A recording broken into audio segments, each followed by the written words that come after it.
শুরু করতে চলেছি ইলমা বেহেরোজের লেখা আমি পদ্মজা গল্পের পর্ব সংখ্যা 13। বাড়ির গিন্নির মতো কোমরে ওড়নার আঁচল গুঁজে রান্নাবান্না করছে পদ্মজা।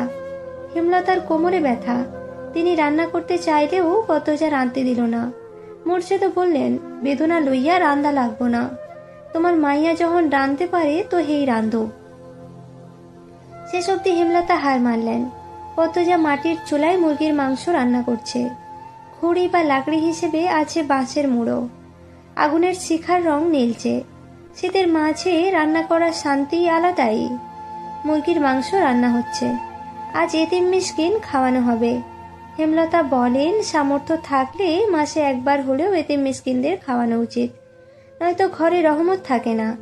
রান্না শেষ করে পদ্মজা হেমলতার কাছে এলো, বলল, আম্মা রান্না শেষ। শুকনো মুখখানা তুলে তাকালেন হেমলতা। বললেন, তোর আব্বারে গিয়ে বল আলী, মুমিন, ময়না 3 জনরে নিয়ে আসতে। পদ্মজা কিছু বলে না, মাথা নিচু করে ফেলল। মোর্শেদের সাথে আগ বাড়িয়ে কথা বলতে তার ভয় হয়। অনেক দিন বাজে ব্যবহার করেন না, হুট করে যদি করে ফেলেন খুব কষ্ট হবে। হেমলতা মৃদু হাসলেন, বললেন, কিচ্ছু বলবে না, যা তুই। পদ্মজা দুর্বল গলায় বলল, সত্যিই যাব? হেমলতা মাথা সামনে ঝুঁকে ইঙ্গিত করেন যাওয়ার জন্য। পদ্মজা মোর্শেদকে উঠানেই পেল। মোর্শেদ চেয়ারে বসে রোদ পোহাচ্ছেন। পদ্মজা গুটিসুটি পায়ে হেঁটে আসলো। আব্বা ডাকতে গিয়ে গলা ধরে আসছে তার। ঢোক গিলে ডাকলো, আব্বা। মোর্শেদ তাকান। পদ্মজার মনে হলো বুকে কিছু ধপাস করে পড়ল।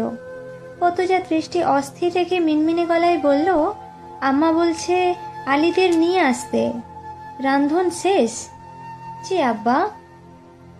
মোর্শেদ গলায় গামছা বেঁধে বেরিয়ে যান।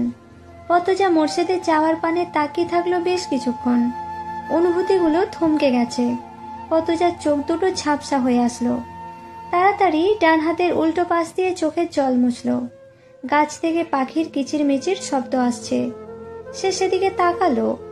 হেমলতা তখনই ডাকলেন, পদ্ম। পদ্মজা ছুটে গেল। হন্তদন্ত হয়ে রুমে ঢুকে বলল, কিছু লাগবে আম্মা? না। পূর্ণারা কোথায়? ঘাটে। কি করে? মাছ ধরে। বড়শি দিয়ে? জালি দিয়ে। এত বড় মেয়ে নদীতে নেমে জাল দিয়ে মাছ ধরে। আচ্ছা থাকুক, তুই আয়, বস আমার পাশে। পদ্মজা হেমলতার পায়ের কাছে বসল। পায়ে হাত দিল টিপে দেওয়ার জন্য। হেমলতা পা সরিয়ে নিতে নিতে বললেন, লাগবে না। এরপর শাড়ির আঁচল দিয়ে পদ্মজার কপালের ঘাম মুছে দিলেন। বললেন, কোমরের ব্যথাটা কমে আসছে। তোর আব্বা কিছু বলছে? না আম্মা। আচ্ছা আম্মা, আব্বা এত পাল্টালো কি করে? হেমলতা মৃদু হাসেন। উদাস হয়ে টিনের দেয়ালে তাকান। এরপর বললেন, তোর বাপ ভালো মানুষ শুনছিলাম, কিন্তু বিয়ের পর তার ভালো মানুষই দেখিনি ভুলেও। কারণ তার কানে মগজে মন্ত্র দেওয়ার মানুষ ছিল, অন্যের নিয়ন্ত্রণে ছিল। এখন আর কেউ নিয়ন্ত্রণ করে নাই, তাই পাল্টাচ্ছে। তোর বাপের ব্যক্তিত্ব নাই, নিজস্ব স্বকীয়তা নাই, অন্যের কথায় খুব ভালোই নাচে। শেষ কথাটা হেমলতা হেসে বললেন। পদ্মজা কিছু বলল না। হেমলতা আবার শুয়ে পড়লেন। আজ সারাদিন বিশ্রাম নিবেন। আগামীকাল অনেক কাজ, অনেকগুলো কাপড় জমেছে। রূপ ক্ষণিকের, গুণ চিরস্থায়ী। শেষ বয়সে এসে আব্বা বুঝছে। পদ্মজার শীতল কণ্ঠ এবং কথার তীরে হেমলতা ভীষণভাবে চমকালেন। তিনি সেকেন্ড কয়েক কথা বলতে পারলেন না। পদ্মজা চলে যাওয়ার জন্য উপক্রম হয়। হেমলতা অবিশ্বাস্য সুরে প্রশ্ন ছুড়লেন, এ খবর কোথায় শুনেছিস? পদ্মজা ঘাড় ঘুরে ফিরে বলল, আমি তোমারই তো মেয়ে আম্মা। পদ্মজা চলে গেল, রেখে গেল হেমলতার অবিশ্বাস্য চাহনি। বিকেলবেলা হেমলতা ঘর থেকে বের হলেন। শরীরে শান্তি এসেছে। পূর্ণা বড়ই ভর্তা করছিল, পাশে প্রেমা। পদ্মজাকে দেখা গেল না, নিশ্চয়ই খাটে বসে আছে। প্রান্তও তো নেই। হেমলতা পূর্ণাকে জিজ্ঞাসা করলেন, পূর্ণা, প্রান্ত কোথায়? পূর্ণা কয়েক সেকেন্ড ভাবল কি উত্তর দেবে। এরপর ভয়ার্ত কণ্ঠে বলল, জানি না আম্মা। জানোস নাকি প্রেমা প্রান্ত কই? প্রেমা সহজ স্বরে বলল, আমরা ঘাটে ছিলাম, প্রান্ত উঠানে ছিল, এরপর এসে আর দেখি নাই। হেমলতা গলা উঁচিয়ে বললেন, কোন মুখে বলছিস জানি না, একসাথে নিয়ে থাকতে পারিস না? একা ছাড়িস কেন? কোথায় গেছে ছেলেটা? পদ্মজা বাড়ির পেছন থেকে ছুটে আসলো। হেমলতার ধমও খাট অব্দি শোনা গেছে। কি হয়েছে? প্রান্ত বাড়ি নাই। দুই একটা কথা বলেও শান্তি নাই, বসে বড়ই ভর্তা করে খাচ্ছে। দিন দিন অবাধ্য হচ্ছে মেয়েগুলো। পূর্ণা ভয়ে জড়সড় হয়ে বসে আছে। প্রেমা হেমলতার ধমকে ভয় পাচ্ছে, কিন্তু অতটাও না। হেমলতার মন কুগাইছে। তিনি নিজ রুমে যেতে যেতে পদ্মজাকে বললেন, বের হচ্ছে আমি, সাবধানে থাকবি। দুজন লোক প্রান্তকে নিয়ে বাড়িতে ঢুকলো। প্রান্তর কপাল বেয়ে রক্ত ঝরছে। পদ্মজা হেমলতাকে ডাকলো, আম্মা। এরপর দৌড়ে এলো উঠানে। প্রান্ত কাঁদছে। হেমলতা ব্যস্ত পায়ে বেরিয়ে আসেন। প্রান্তকে আহত অবস্থায় দেখে খুব ভড়কে যান। বুকটা হাহাকার করে ওঠে। তিনি ছুটে আসেন, প্রান্তকে দুহাতে জড়িয়ে ধরে লোক দুটিকে উদ্বিগ্ন হয়ে জিজ্ঞাসা করেন, কি হয়েছে? একজন লোক বলল, পলাশ মিয়ার ছেঁড়ার লগে মায়ের লাগছিল, এই ছেঁড়াই পাথর দিয়া ইডা মারছে, আর ফাইটটা গেছে। মুর্শিদ লাহারি ঘরের সামনে গাছ কাটছিলেন। চেঁচামেচি শুনে এগিয়ে আসেন। প্রান্তকে এমতাবস্থায় দেখে লোক দুটিকে তেজ নিয়ে বললেন, কোন কুত্তার বাচ্চাই আমার ছেঁড়ারে মারছে? কোন বান্দির ছেঁড়ার এত বড় সাহস? মুর্শিদ উত্তরের অপেক্ষা করলেন না, প্রান্তকে নিয়ে ছুটে যান বাজারে। হেমলতা রয়ে গেলেন বাড়িতে।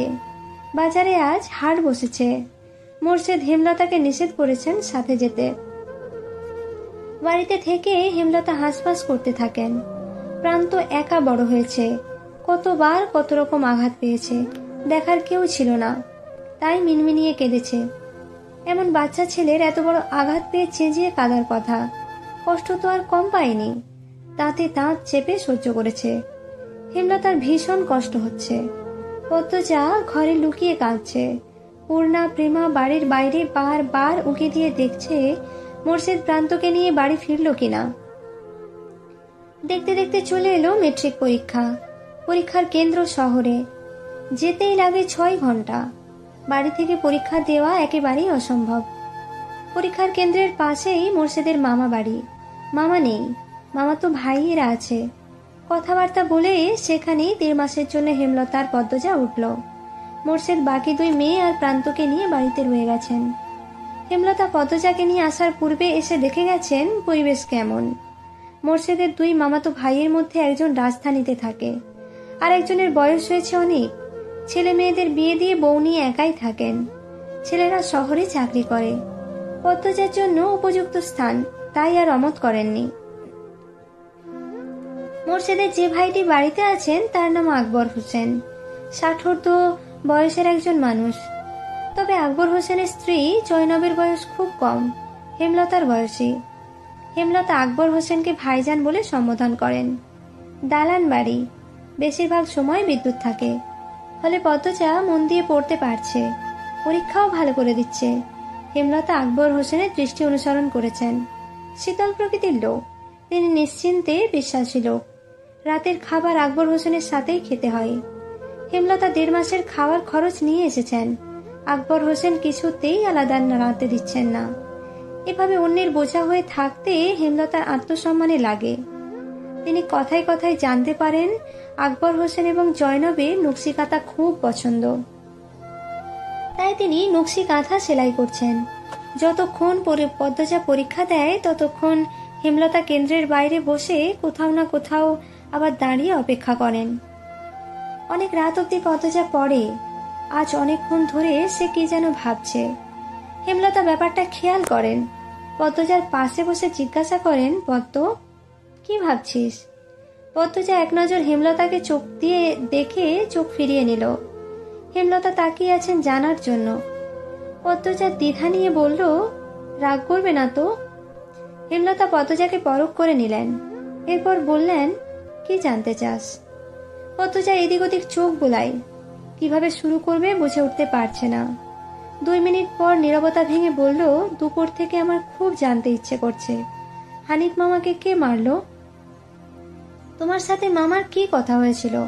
হানিফ মামাকে, মানে তুমি তো অন্য কারণে গিয়েছিলে, কিন্তু ফিরে এলে খুনও হলো। আমি সবসময় এটা ভাবি, কখনো উত্তর পাই না। মনে মনে অনেক যুক্তি সাজাই, কিন্তু যুক্তিগুলো মিলে না, খাপ ছাড়া, খুব এলোমেলো। কাল পরীক্ষা, আজ আর এসব ভেবে তুই সময় নষ্ট করছিস? হেমলতার কণ্ঠ স্বাভাবিক, তবুও পদ্মজা ভয় পেয়ে গেল। তবে কিঞ্চিত আশা মনে যেন উকি দিচ্ছে।